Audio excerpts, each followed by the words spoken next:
This is intended as a quick video, a brief hit, one to extol the wonders of the National Provincial Championship. Yes, the mother's milk of our union. One that reared me on its rugby beginning in my early years, and one that nurtured my nature into something more than just a rugby noob.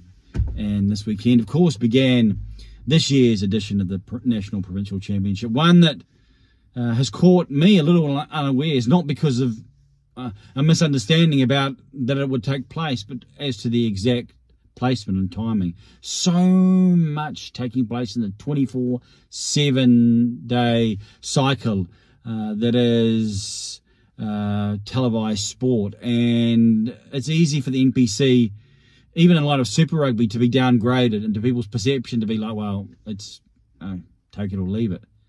And it has, and it can have that vibe, and I don't think that's positive.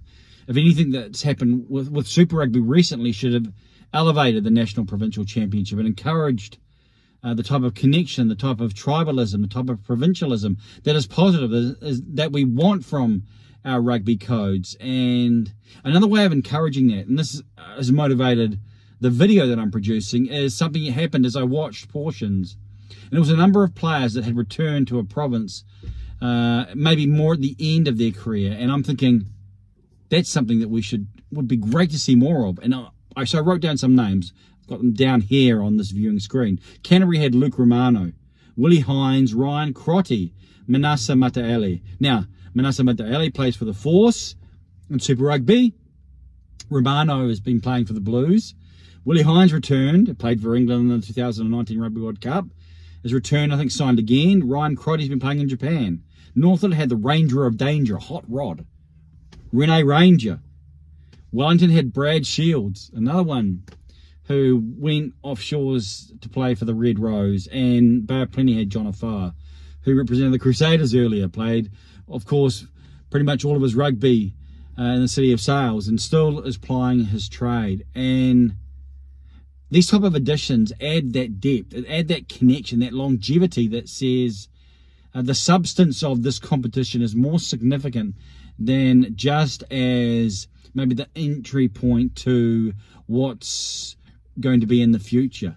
One of the reasons that we've loved our rugby and our provincial code is because of that fact, because that it has been more about the culture. And if we can have a greater encouragement towards celebrating that culture, then I think that's going to be positive for our rugby viewing. It's going to increase our desire to watch. And when the teams are pretty competitive, you think of, look at the Crusaders and look at Canterbury and Tasman. Well, who's going to win that? That's pretty tight. And you see the other teams around who can encourage different types of talent, a number of different Super Rugby players, and even those from the elite level, then it's something that would be celebrated. The mother's milk of our union. It's a line I've used for the NPC. You can take it or leave it, but it's certainly been the best of our nurture and the rugby codes. And I think that's about enough.